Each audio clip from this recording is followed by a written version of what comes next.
The bass line at Obsidian doesn't just vibrate through the floor. It masks the sound of deals being made, lies being told, and occasionally weapons being drawn. The music was designed for it, a sonic blanket thick enough to smother whispered negotiations and muffled threats. Crystal chandeliers threw fractured light across faces that cost a fortune to make beautiful and another fortune to make dangerous. But beneath the pounding rhythm, beneath the laughter that never reached anyone's eyes, there was something else. A current of violence, patient and permanent, flowing just under the surface. I moved through it like furniture. Black sleeveless dress, hair pulled into a bun so tight it gave me headaches, hands that had memorized the weight of every bottle on the back shelf. My name is Solene Harrow, and for the last 4 years, this cathedral of beautiful crime has been my cage. I poured drinks for people who smiled with their mouths while their eyes calculated your worth in seconds. I was a fixture behind the bar, as permanent and forgettable as the bottles.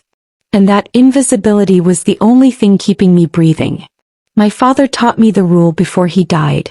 See nothing, say nothing, survive. Smart people stay in the margins. Heroes get buried. I'd watched him break that rule once, just once, and it cost him everything. So I became a ghost. I cataloged exits before I counted bottles.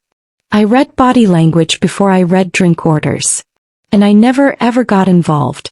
Tonight the current felt different. Sharper. It started the moment he walked in. The crowd didn't part so much as reorganize itself. A complex ecosystem adjusting to the arrival of an apex predator. Castiel Reinhardt. The Viper. His reputation wasn't a shadow. It was a gravitational pull, and tonight it was bending the room around him. He was taller than I'd imagined. Broad-shouldered, moving with the kind of economy that comes from absolute certainty in your own lethality. Dark hair swept back from a face that would have been handsome if it weren't so clearly dangerous. A black suit tailored to perfection. But it was the tattoos that marked him. Dark ink crawling up his neck from beneath the collar, proof he'd earned his throne in blood, not inheritance. His eyes swept the room with cold precision, cataloging exits and threats with mechanical efficiency. For one terrifying heartbeat they found me. I dropped my gaze immediately, my pulse slamming against my throat. I reached for a glass that didn't need washing. Don't look up. Don't be memorable. Be the ghost.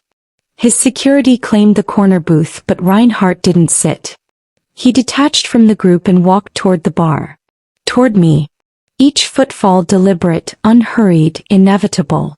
The space around me emptied as other patrons discovered urgent reasons to be elsewhere. I was alone at ground zero. "McAllen," he said, his voice a low rasp that settled somewhere behind my sternum. "Meet."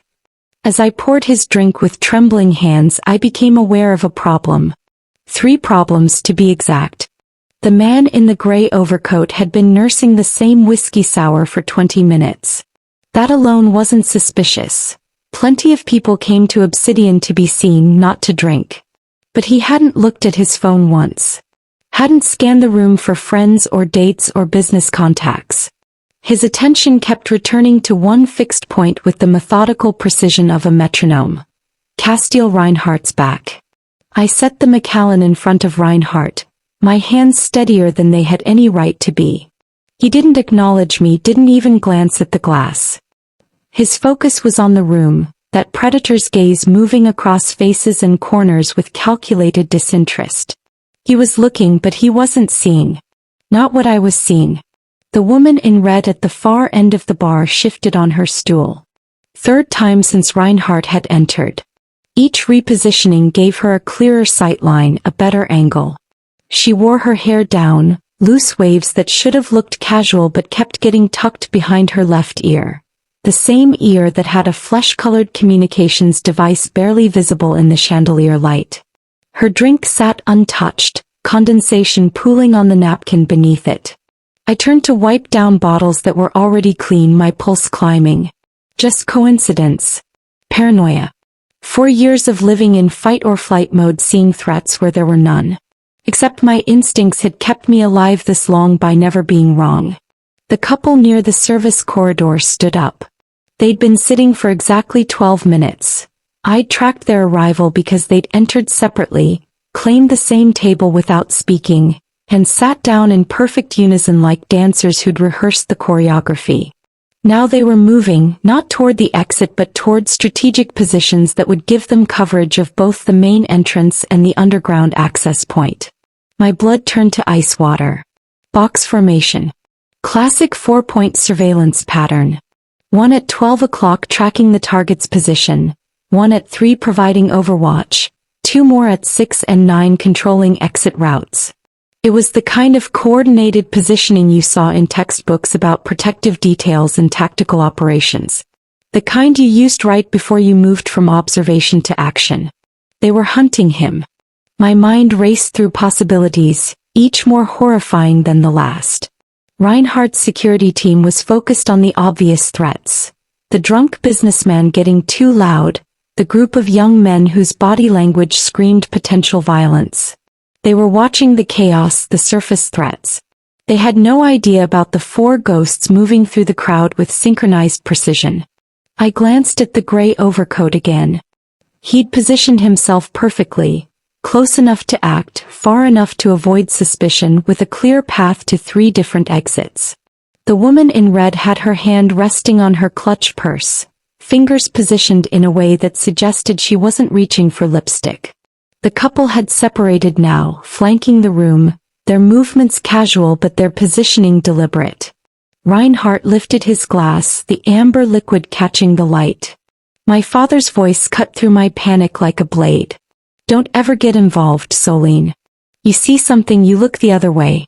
That's how you survive. But looking the other way was what got him killed. Staying silent when his instincts screamed danger. Playing it safe while the walls closed in. He'd followed his own rule right into a shallow grave, and I'd spent 4 years honoring his memory by making the same choice over and over. Survive at any cost. Stay invisible. Stay safe. Reinhardt brought the glass to his lips. The woman in red's hand tightened on her purse. The gray overcoat shifted his weight forward. The couple's watches flashed in synchronized motion, counting down. This was it. The moment before everything went loud and violent and irreversible. I could feel it the way you feel a thunderstorm building in your bones, that electric charge in the air right before lightning strikes. I had seconds, maybe less. Every survival instinct I'd cultivated screamed at me to turn away, to pour another drink, to be the ghost I'd trained myself to become. Let the predators hunt. Let the powerful fall. It wasn't my world, wasn't my fight, wasn't my problem. Except my hands were already moving, reaching for a cocktail napkin and the pen in my apron pocket. My father's voice was still echoing in my head, but now I heard what he'd never said. That staying silent, staying safe, staying invisible had killed him just as surely as a bullet would have. Heroes get buried, yes. But ghosts aren't really living. The pen touched paper, my handwriting barely controlled as I scrawled 6 words that would end everything I'd built. The napkin slid across polished wood with a whisper of sound that felt deafening in my ears. It came to rest beside Reinhardt's glass, innocuous as a drink menu, lethal as a loaded gun. You're being followed. Use the underground exit. I turned away before I could second-guess myself, before the full weight of what I'd just done could crush me. My hands found a glass, began washing it with mechanical precision. The water ran too hot, scalding my fingers, but I welcomed the pain. It was real. It was immediate. It was something to focus on besides the fact that I'd just shattered 4 years of careful invisibility with 6 words scrawled in shaking handwriting. The silence behind me stretched into something unbearable. I could feel the weight of his attention shift, could sense the exact moment he noticed the napkin. The bass kept pounding, conversations kept flowing around us. But in the small universe of my bar there was only the sound of my pulse hammering in my ears and the soft whisper of paper being lifted. 1 second passed. Then another. The glass in my hands was clean enough to perform surgery on, but I kept scrubbing, kept my back turned, kept my breathing measured even though my lungs felt like they were collapsing. He was reading it. Processing it. making a decision that would determine whether I'd just saved his life or signed my own death warrant. I waited for the sound of his chair scraping back, for his footsteps moving toward the service corridor, for this nightmare to resolve itself so I could return to being invisible. Maybe he'd leave. Maybe he'd heed the warning and disappear into the underground tunnels, and I could go back to pouring drinks and pretending I'd never seen anything at all. The stool beside Reinhardt scraped. Not his, someone else's. I glanced up reflexively and watched one of his security detail lean in, murmuring something urgent. Reinhardt's hand moved, a subtle gesture that said not now with absolute authority. The guard retreated. Then I heard it. Not footsteps walking away, but the deliberate creak of his stool as he shifted his weight. Moving closer to the bar. Closer to me. My hands stilled in the water. Every muscle in my body locked. Turn around. His voice was quiet, almost conversational, but it carried the kind of command that made disobedience impossible. Not a request. An absolute instruction delivered by someone who'd never had to repeat themselves. I turned slowly, water dripping from my hands onto the rubber mat beneath my feet. The glass slipped from my grip, landed with a muted thud. I didn't pick it up. Reinhardt's eyes met mine, and the full force of his attention was like standing in front of an oncoming train. Those slate-gray eyes weren't angry or grateful or surprised. They were assessing, cataloging, memorizing every detail of my face with the kind of precision that suggested he could sketch me from memory years from now. He still held the napkin, my handwriting stark against the white paper. His other hand rested on the bar, fingers drumming once. A single, deliberate pattern. If you saw them, he said, his voice dropping to a register meant only for me, they saw you notice. The words hit like a fist to the stomach. Of course they had. The woman in red had been watching him, but surveillance teams worked in pairs in networks. Someone had been watching the watchers. Someone had seen me tracking movements, cataloging positions, recognizing the pattern. Someone had seen me write the note. My throat closed. I tried to speak, to deny it, to say something that would make this less catastrophic, but no sound came out. Reinhardt's hand moved. Not to pocket the napkin or wave for his security, but across the bar with the speed and certainty of a snake striking. His fingers locked around my wrist like a manacle, the grip neither cruel nor gentle, just absolute. Unbreakable. A claim of ownership disguised as restraint. I gasped, the sound sharp and involuntary. His thumb pressed against my pulse point, and I knew he could feel the panicked flutter of my heartbeat, could read my terror like text on a page. He leaned closer, the scent of expensive cologne and cold night air washing over me. When he spoke, his words were measured, final, utterly certain. You're already dead if I leave you here. The statement wasn't a threat. It was a diagnosis. A medical professional informing a patient of terminal illness with clinical detachment.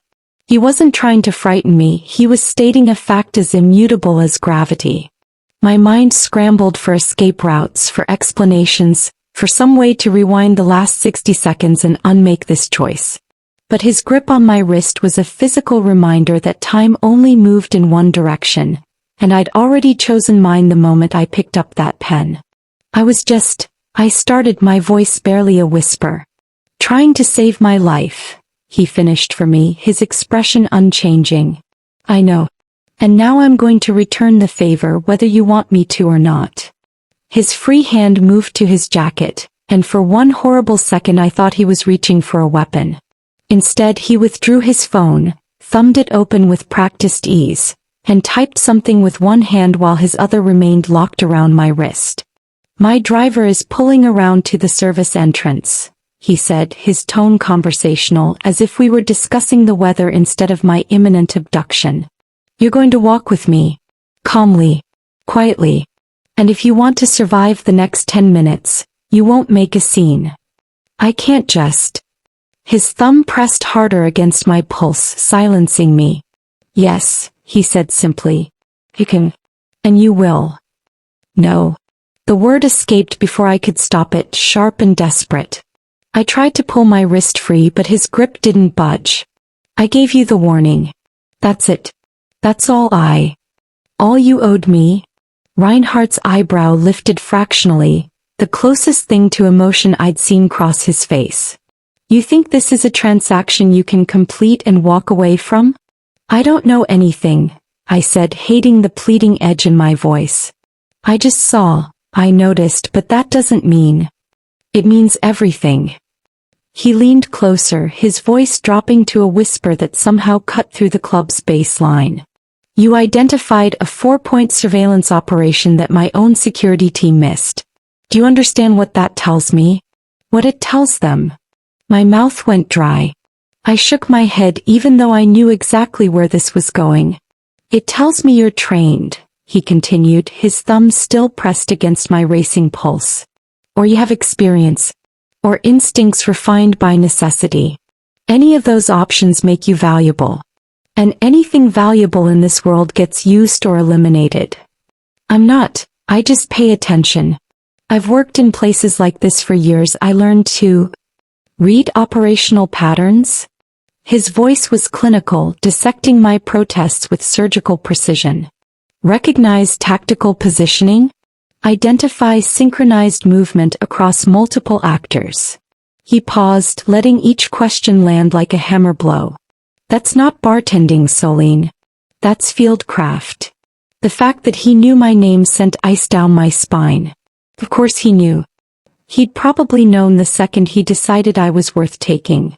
You noticed what trained professionals overlooked, Reinhardt said, his grip shifting slightly, fingers wrapping more completely around my wrist.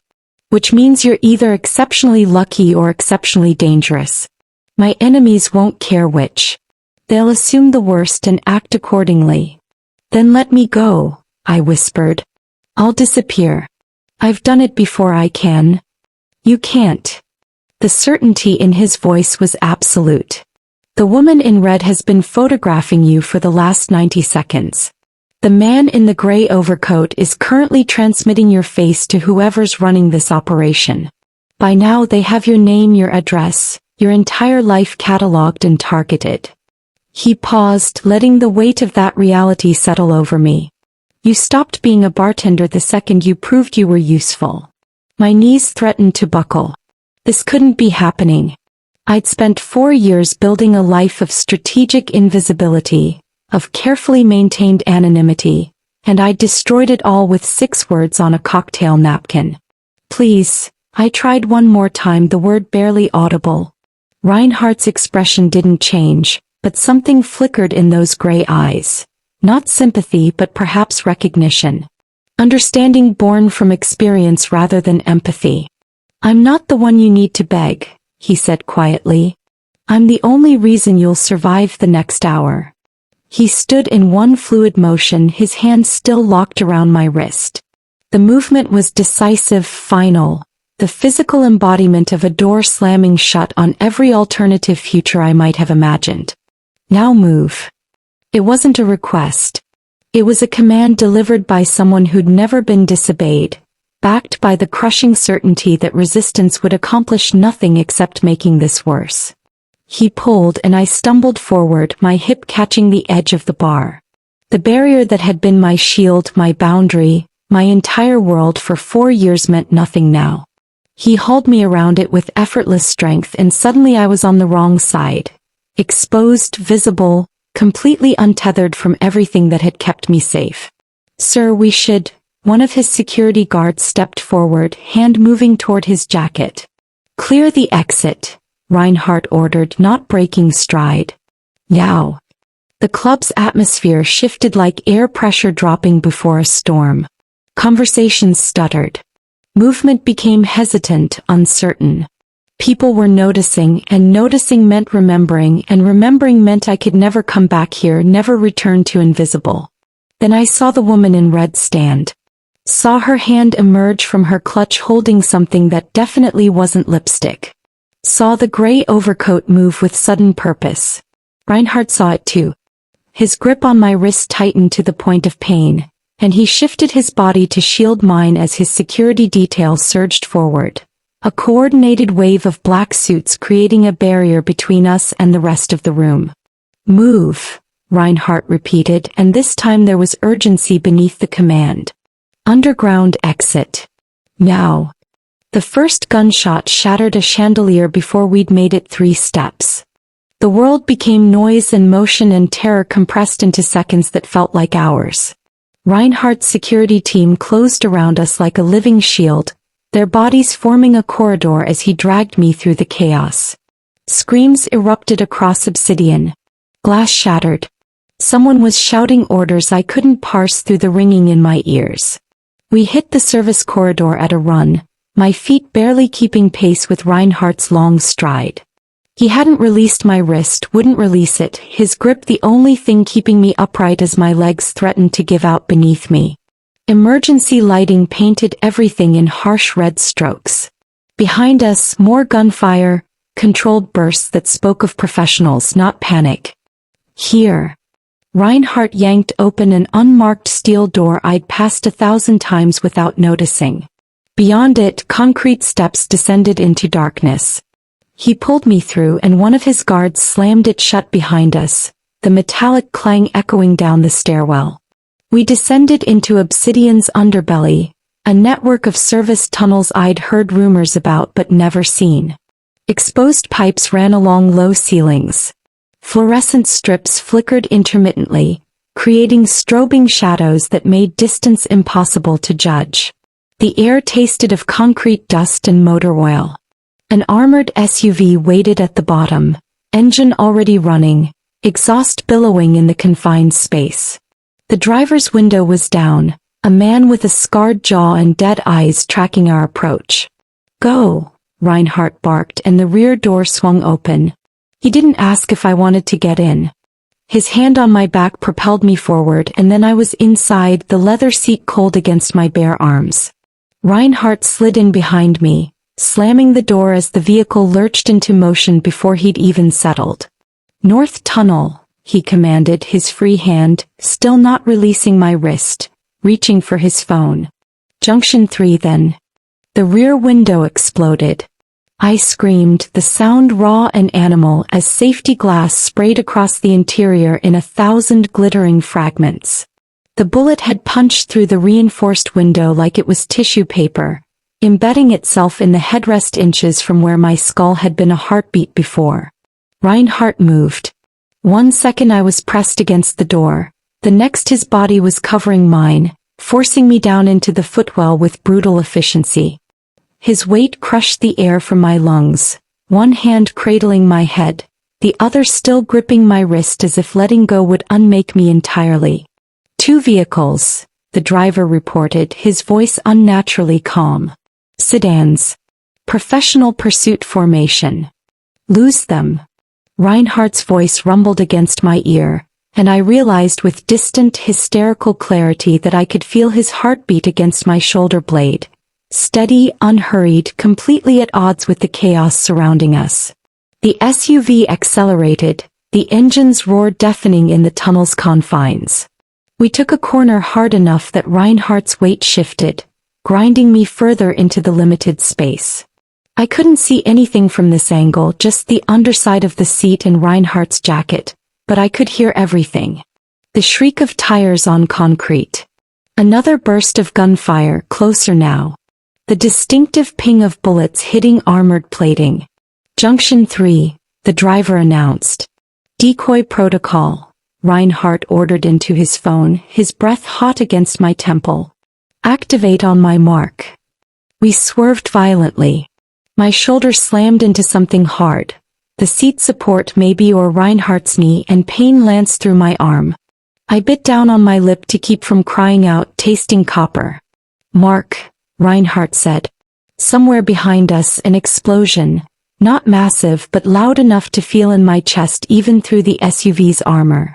The pursuing vehicle's engine sounds changed pitch, became erratic. Shouting, faint but unmistakable. Our driver didn't slow. If anything, we accelerated, hurtling through the tunnel network with reckless precision. Left, right, another gut-wrenching turn that made my inner ear scream in protest. The fluorescent strips above became a strobing blur, disorienting and nauseating. "Clear," the driver finally said, and only then did I realize the gunfire had stopped.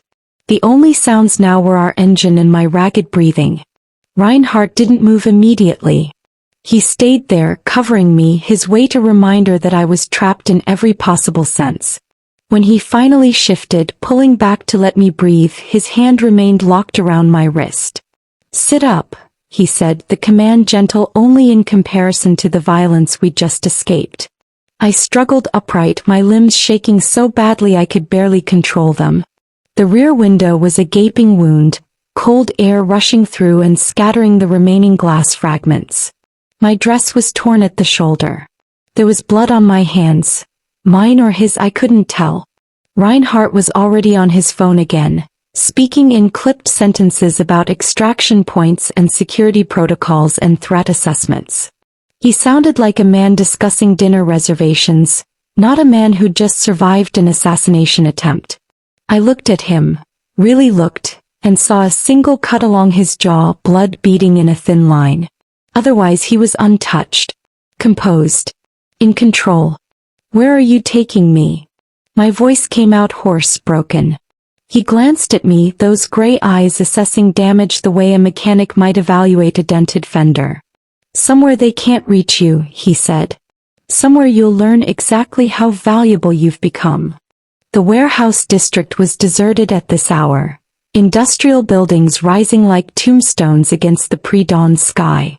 We pulled into an underground garage beneath what looked like a derelict shipping facility, the entrance concealed behind a false wall that slid open at the SUV's approach and sealed shut behind us with mechanical finality. Reinhardt released my wrist for the first time since the bar, and the absence of his grip felt like losing an anchor. I rubbed the tender skin, already seeing the bruises forming in the shape of his fingers. "Out," he said, opening his door. I followed because there was nowhere else to go, my legs unsteady as I stepped onto concrete that was too clean, too well maintained for an abandoned building. Motion sensors tracked our movement, cameras swiveling to follow. The garage held 5 other vehicles, all armored, all positioned for rapid deployment. Reinhardt moved toward an elevator with the same purposeful stride that had characterized everything else about him. I trailed behind, my torn dress and bare arms inadequate against the underground chill. The elevator required both a keycard and fingerprint scan. The doors slid open with a whisper of expensive engineering. We rode up in silence, my reflection in the polished steel doors showing a stranger. Hair falling from its bun, mascara smudged, eyes too wide and shell-shocked. Reinhardt stood perfectly still beside me, checking his phone with the casual attention of someone reviewing emails rather than coordinating the aftermath of an assassination attempt. The elevator opened onto a loft that stole what little breath I had left. Floor-to-ceiling windows looked out over the industrial district, the glass so thick it had to be ballistic. Exposed brick walls and steel beams gave the space raw elegance, while the furniture, all clean lines and neutral tones, spoke of obscene money spent on calculated minimalism. The kitchen gleamed with commercial-grade appliances. Abstract art that probably cost more than I'd earned in my lifetime hung in strategic positions. But beneath the luxury I saw the truth. Reinforced entry points. Security panels disguised as wall art. Subtle camera placements covering every angle. This wasn't a home. It was a bunker disguised as a penthouse. This way. Reinhardt crossed the open living space without pause, heading toward a hallway lined with closed doors. He opened the third one, stepping aside to let me enter first. The bedroom was beautiful in the same sterile way as the rest of the loft. King bed with white linens, minimalist nightstands, an ensuite bathroom visible through an open doorway. Everything carefully curated. Everything impersonal. Everything a cage. I noticed the details immediately, my survival instincts cataloging the truth beneath the aesthetic. The windows were too thick, the glass reinforced to the point of being unbreakable. The door had a biometric lock on the outside. I could leave, but only if Reinhardt allowed it. There was no phone, no computer, no way to communicate with anyone beyond these walls. "You'll stay here," Reinhardt said, leaning against the doorframe with casual authority. Everything you need has been provided. Clothes in the closet, toiletries in the bathroom. If you require something else, use the intercom. A prison cell with Egyptian cotton sheets, I said, my voice brittle. How generous. His expression didn't change. A protected location. There's a difference. Not from where I'm standing. No. He pushed off the doorframe, taking a single step into the room that somehow made the space feel smaller. From where you're standing, you're breathing. You're uninjured. You're not being interrogated by the people who wanted me dead. I'd call that generous indeed. I wrapped my arms around myself, suddenly aware of how exposed I was. How completely at his mercy. What am I? Hostage? Insurance? Material witness, he corrected, his tone clinical. Strategic asset. The only person who identified a surveillance operation that should have been invisible. That makes you valuable, and valuable things require protection. I don't want to be valuable. I just want your old life. He tilted his head slightly, studying me with that unnerving intensity. That ended the moment you wrote that note. Your apartment is being watched. Your workplace is compromised. Everyone you know is a potential vector for whoever's hunting you now. That world is unreachable, Solene. Accept it or spend the next few days breaking yourself against that reality. The truth of it hit like a physical blow. My apartment. My few friends. The coffee shop I went to every morning, the grocery store where I knew the cashiers by name. All of it contaminated now, poisoned by association with me. How long? I whispered. Until I've identified and neutralized the threat. He checked his phone again, that maddening casual gesture. Could be days. Could be weeks. Depends on how cooperative you are with the investigation.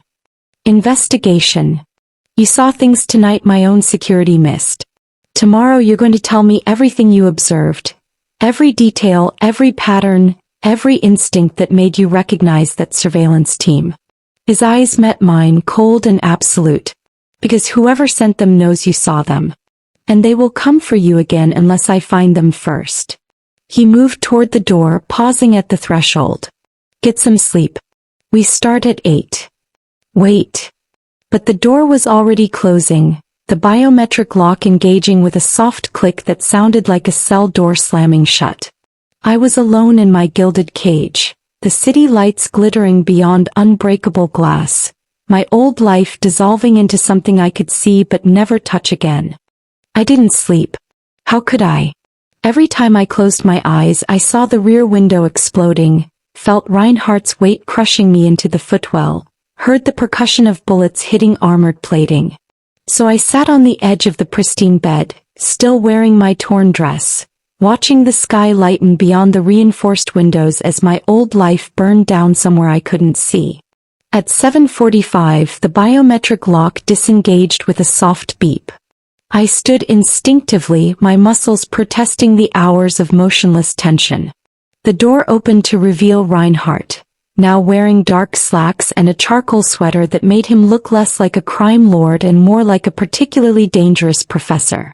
Behind him stood a man I'd never seen before, mid-40s, wireframe glasses, carrying a leather messenger bag with the careful attention of someone transporting evidence.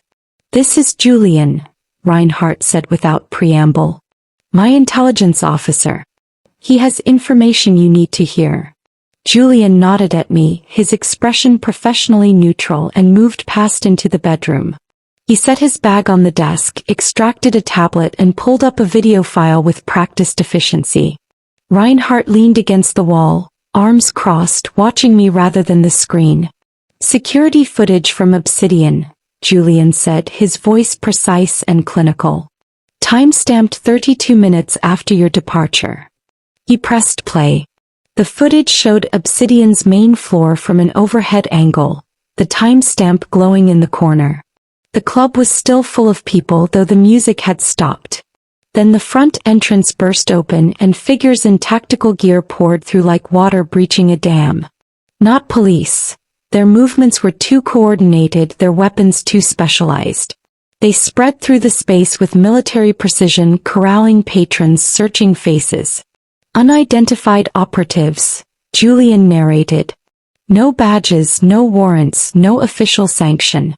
They held the building for 18 minutes, running facial recognition on every person inside. When they didn't find what they were looking for, they left. The video shifted to a different angle. I watched the woman in red directing the search, her earlier elegance replaced by tactical efficiency.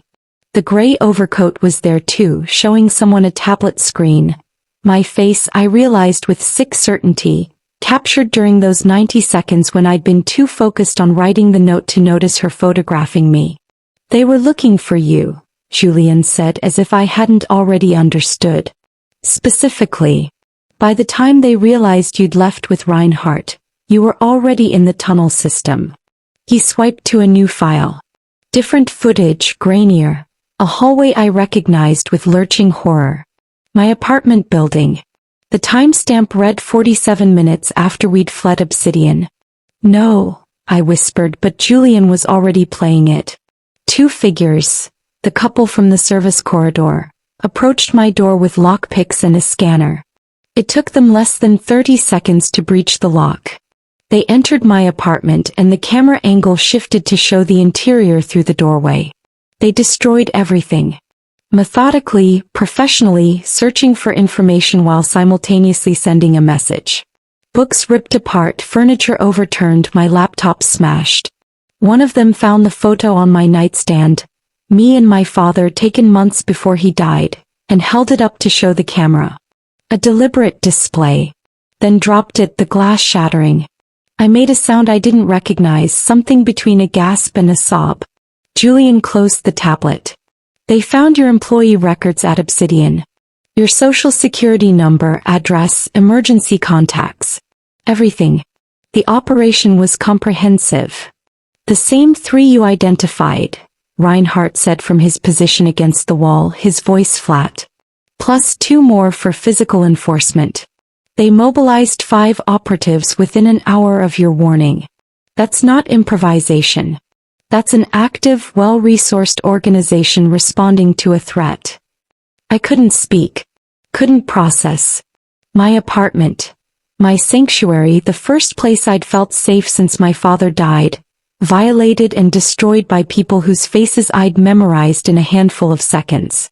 They would have been waiting for you, Reinhardt continued, his clinical tone somehow worse than sympathy would have been. When you came home from your shift, tired and vulnerable. They would have taken you somewhere quiet. Asked questions about what you saw, who you told, what I said to you. And when they were satisfied they'd extracted everything useful, they would have killed you and made it look like an accident or a disappearance. Julian packed his tablet away with the same careful precision he'd used to unpack it. We pulled metadata from the surveillance footage. The facial recognition software they used is military-grade, restricted technology. Whoever's funding this operation has serious resources and absolutely no concern about legal exposure. You're safer here, Reinhardt said, and it wasn't reassurance. It was a statement of fact delivered with the emotional weight of a weather report. Your old life is gone, Solene. The only question now is whether you help me find who took it from you, or whether you waste time mourning what you can't get back. Dr. Maren Voss arrived at noon carrying a titanium briefcase and the detached professionalism of a surgeon preparing for a routine procedure. She was younger than I expected. Early 30s, platinum blonde hair in a severe bun, wearing a tailored pantsuit that probably cost more than my monthly rent used to. Her handshake was brief and dry, her smile never reaching her eyes. Solene Harrow, she said, settling into the chair across from me in Reinhardt's study. Let's discuss who you're going to become. Not who you want to be. Who you're going to become. The distinction wasn't lost on me. Reinhardt stood by the window, his presence a constant gravitational pull even when he wasn't speaking. Voss opened her briefcase with mechanical precision, extracting documents, tablets, and what looked like new identity cards still warm from whatever machine had printed them. Your legal name will remain Solene, but your surname changes to Vale, Voss began, her fingers dancing across a tablet screen. Less dramatic than a complete name change, easier to remember under stress, and plausible as a professional rebrand. You're now employed by Reinhardt Security Consultants as a risk assessment specialist. Here's your employment contract, backdated 6 months. She slid a document across the desk. I stared at my own signature, perfectly forged, at the bottom.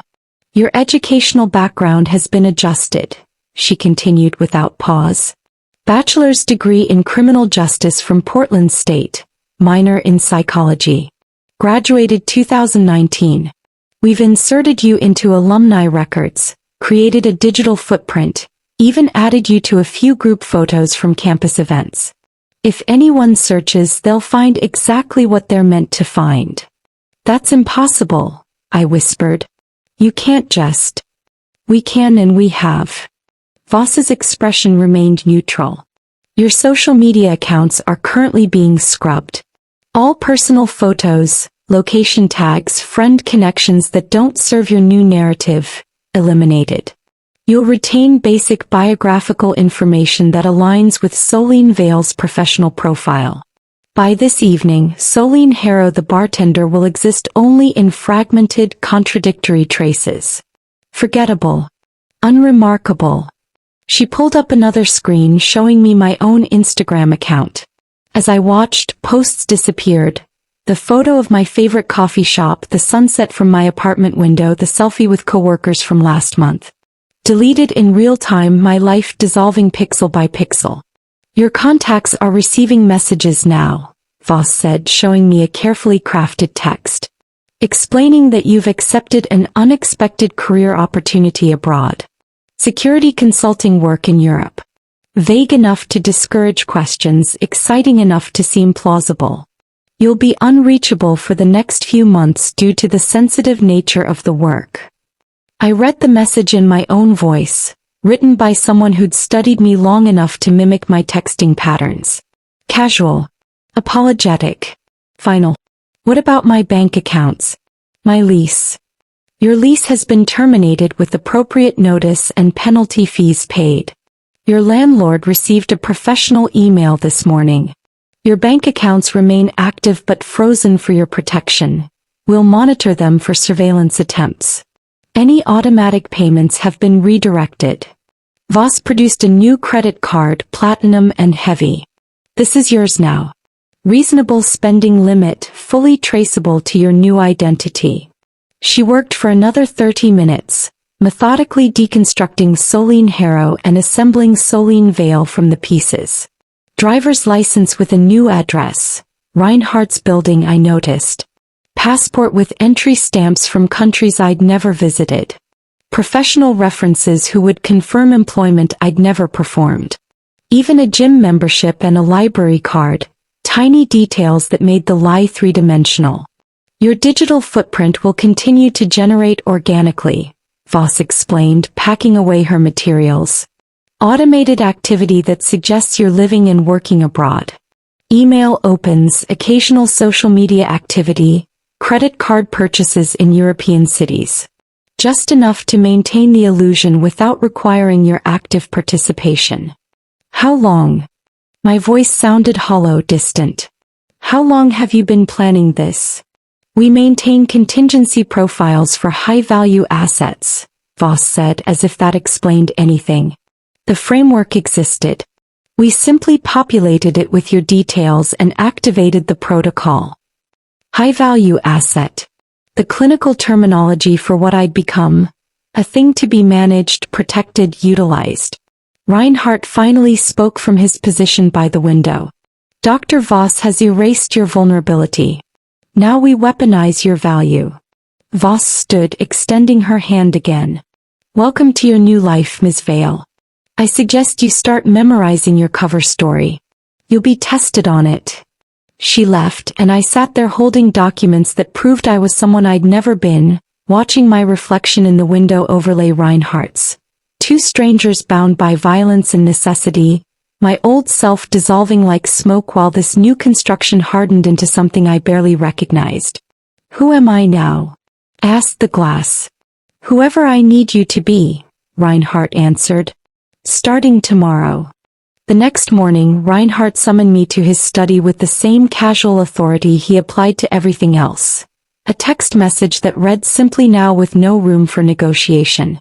I found him standing over a large table that hadn't been there yesterday, its surface covered with architectural blueprints of obsidian and surrounding blocks. "Reconstruct it," he said without preamble. "Everything you saw. Every detail, no matter how insignificant it seems." Julian sat in the corner with his tablet ready to document. I approached the table slowly, my hands trembling as I recognized the club's layout rendered in precise technical lines. "Start with first contact," Reinhardt instructed. "When did you first notice the surveillance team?" I closed my eyes, forcing myself back into that moment. "The man in the gray overcoat. He arrived 7 minutes after you did. Sat at table 7, ordered a whiskey sour from the floor server, not from me. Positioning: southeast quadrant. Clear sightline to the bar and both main exits." I opened my eyes, pointing to the blueprint. "Here." He positioned himself at an angle that let him watch you without appearing to stare directly. Julian's fingers moved across his tablet. Reinhardt's expression remained neutral, but his focus was absolute. "He didn't look at his phone," I continued, the details flooding back with unsettling clarity. "Everyone looks at their phone. But he just sat there, drink untouched, attention cycling between you and the exits every 45 to 60 seconds. Methodical. Professional. Next contact. Woman in red. She was already at the bar when you arrived, but she repositioned 3 times in 12 minutes. I traced the movements on the blueprint. Each shift gave her a better angle. She had a communication device, flesh-colored, almost invisible. And she kept tucking her hair behind her left ear, always the left, like she was adjusting the receiver. "Describe her," Reinhardt said. I did. Height, build, the specific shade of her dress, the way she held her clutch purse with fingers positioned for quick access. Julian recorded everything with clinical precision. "The couple near the service corridor?" "Not a couple. They entered separately, her first, him 90 seconds later. They sat together without acknowledgement, no greeting, no conversation. Both kept checking the same watch." Something shifted in Reinhardt's posture, subtle but unmistakable. The same watch. Synchronized timing. They looked at their wrists within seconds of each other multiple times. It was coordinated. I paused, trying to pull the image into sharper focus. The man's watch was distinctive. Silver, but not regular silver. It caught the light differently, and the face had an unusual design. Geometric patterns, almost Celtic.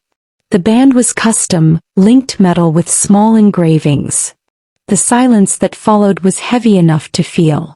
"Show me," Reinhardt said, his voice dangerously quiet. Julian pulled up a photo on his tablet, turning it toward me. A watch, exactly as I'd described, photographed against black velvet. "That's it," I confirmed. "Same design, same custom band." "This watch is one of a kind," Reinhardt said, each word carefully controlled. "Commissioned from a Swiss craftsman. Limited edition of 3. I kept one. I gave one to my head of security. And I gave the third to my second-in-command 2 years ago as a token of trust and loyalty." He turned to Julian. "Pull Narita Cross's employment records. Travel history for the last 6 months. Financial transactions. Everything." The name hung in the air like smoke from a gun. Julian's fingers were already moving, accessing databases with practiced efficiency. "Cross has been with me for 8 years. Reinhardt continued, his tone still rigidly controlled. "She's been present for every strategic meeting, every security briefing, every confidential operation. She knows my patterns, my protocols, my vulnerabilities. She'd know about the underground exits," I said quietly. "She'd know your security details, rotation schedules. She'd know exactly how to position a surveillance team to avoid detection. And she'd know that killing me at Obsidian would create chaos in the power structure," Reinhardt finished. A vacuum she could fill before my allies consolidated. Julian looked up from his tablet, his expression grim. Cross withdrew $2 million in cryptocurrency 3 weeks ago. Untraceable transactions. And she requested last Friday off. The first personal day she's taken in 2 years. The night of the attempt, Reinhardt said. The pieces locked together with terrible precision. The sophistication of the operation. The inside knowledge. The perfect timing. All of it pointing to someone who knew Reinhardt's world intimately enough to dismantle it from within. Reinhardt's hands flattened on the table, his knuckles white with controlled fury. When he finally looked at me, his eyes held something I hadn't seen before. Not gratitude exactly, but recognition. You identified a betrayal 8 years in the making, he said. In less than 5 minutes of observation. The watch, I whispered. I just remembered the watch. The watch confirms what I should have seen months ago. He straightened, his expression hardening into something absolute and final. Narita Cross just signed her own death warrant. Julian left to mobilize resources, his departure marked by the soft click of the study door. The silence that followed felt deliberate, weighted with everything unsaid between us. Reinhardt remained at the table, his fingers still pressed against the blueprint of obsidian, his expression carved from stone. I should have stayed quiet. Should have let the moment pass. But 3 days of captivity, terror, and systematic erasure had built a pressure inside me that finally found its breaking point. I gave you what you needed, I said, my voice steadier than I felt. The surveillance team, the patterns, the watch. Everything. I've helped you identify your traitor. Our transaction is complete. Reinhardt's gaze lifted slowly, those slate-gray eyes finding mine with predatory focus. I want out, I continued, momentum carrying me forward even as instinct screamed to retreat. You said I was valuable because of what I saw. Well, I've told you everything I saw. You have your intelligence. You have your target. You don't need me anymore. Don't I? His voice was dangerously quiet. You have Julian, you have your security team, you have resources I can't even imagine. Whatever happens with Cross, you don't need a bartender who got lucky spotting a surveillance pattern. I wrapped my arms around myself, suddenly cold despite the study's warmth. Let me go. Give me enough money to disappear properly this time and I'll never. Never what? He moved then, pushing away from the table with fluid grace. Never speak of this? Never return to this life? Never use those exceptional skills you've spent years pretending you don't have. He crossed the distance between us in 3 strides, and suddenly I was backing up, my shoulders hitting the window behind me. The reinforced glass was cold through my borrowed shirt, unyielding as the man now standing close enough that I could see the faint scar along his jaw, smell the cedar and winter air scent that seemed to follow him. You think this is about a single observation? Reinhardt's hand came up, not touching me but braced against the window beside my head, caging me without contact. You identified a 4-point surveillance operation that my trained security team missed. You recognized tactical positioning, synchronized timing, and operational sophistication in less than 5 minutes while performing your job. You remembered a custom watch face you saw for seconds in low light 3 days ago with enough detail to identify it from a photograph. I pay attention, I said, hating how my voice shook. That's not ordinary. He leaned closer, his other hand coming up to mirror the first, fully bracketing me against the window. That's not luck. That's a cognitive capacity most people don't possess and couldn't develop even with training. You see patterns. You read people.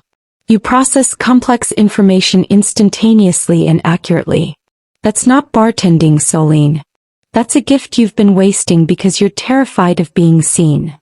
My father. Your father taught you to be invisible because he couldn't protect you any other way, Reinhardt cut in, his voice still quiet but absolutely unyielding. He was a good man in a dangerous world who did what he thought would keep you safe. But he's gone and his rules died with him. The only question now is whether you'll keep living like a ghost to honor a dead man's fear, or whether you'll finally accept what you actually are. And what am I? The question came out as a whisper. His eyes held mine, unflinching. Dangerous. Exceptional. Mine.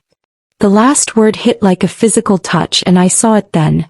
Not just possession but recognition. He wasn't claiming ownership of an object. He was claiming kinship with something he understood because he'd lived it himself, that careful cultivation of deadly skills hidden beneath civilized veneer. You don't get to go back to pouring drinks and pretending you're ordinary, he said, and there was something almost gentle beneath the steel in his voice. You never were. He reached into his pocket and withdrew a ring, platinum heavy with a crest I didn't recognize engraved into the surface. A signet ring that spoke of old power and older violence. This is my mark, Reinhardt said, holding it between us. Anyone who sees it knows you're under my protection. It means my enemies can't touch you without answering to me. It means my allies will provide you resources without question. It means you're not a victim or a witness or a liability. What does it mean I am? Partner. Asset. Weapon. He paused and something flickered in those cold eyes. Something almost human. Mine in the only way that matters in this world. Protected absolutely. Valued completely. And yes, claimed entirely. I stared at the ring, understanding the weight of what he was offering. Not freedom. I'd lost that the moment I wrote the warning. But power. Purpose. A place in a world I'd spent 4 years hiding from, now offered with both hands by the most dangerous man I'd ever met. And if I refuse? Then I'll still protect you because you saved my life and I honor my debts. But you'll spend the rest of your existence in safe houses and witness protection, looking over your shoulder, never using the skills that make you exceptional. Half alive.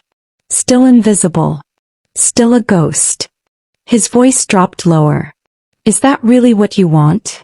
I thought about my apartment destroyed, my identity erased, my carefully constructed life demolished in a single night.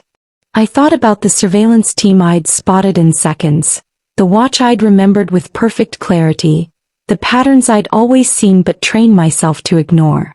I thought about my father's desperate attempt to keep me safe by making me small, and how that safety had never been real anyway. The ring caught the light, solid and undeniable. If I take this, I said slowly, what happens next? We hunt. Reinhardt's expression shifted into something that might have been a smile if it had contained any warmth. Cross is hosting an exclusive auction in 5 days. Black market art and antiquities, invitation only, attended by every major player in the criminal infrastructure. She'll be there along with everyone who supported her attempted coup. You want me to identify them. I want you to attend as my art consultant. You'll observe, catalog, read the room the way you read Obsidian. You'll identify who's aligned with Cross, who's neutral, who's vulnerable to pressure. And when you've given me that intelligence, I'll dismantle her entire operation in a single night. The plan was audacious, dangerous, exactly the kind of high-stakes operation I'd spent 4 years avoiding. And standing there, trapped between Reinhardt and the window, I felt something I hadn't felt since before my father died. Not fear, not the desperate need to survive, but hunger. The desire to use what I could do instead of hiding it. I reached out, my fingers closing around the platinum ring. It was heavier than I expected, warm from being in his pocket, solid and real in a way that made this moment irrevocable. Show me everything I need to know about the auction, I said, sliding the ring onto my right index finger. It fit perfectly, as if it had been made for me all along. If I'm going to do this, I'm going to do it right. Reinhardt's hand came up, his fingers brushing my jaw in a touch that was both possessive and oddly reverent. No more invisibility. No more pretending. From this moment, you're exactly what you were always meant to be. And what's that? His smile was sharp and genuine and absolutely terrifying. Dangerous. I looked down at the ring on my finger, the weight of it a constant reminder of the choice I'd just made. Not safety. Not freedom. But power and purpose and a place in a world that had always existed just beneath the surface I'd been desperately clinging to. Solene Harrow the ghost was gone, erased as thoroughly as Dr. Voss had erased my social media. In her place stood Solene Vale, Reinhardt's consultant, his weapon, his partner in a war I'd accidentally joined by caring enough to write 6 words on a cocktail napkin. The hunt for Narita Cross wasn't just his anymore. It was ours. And I was done running.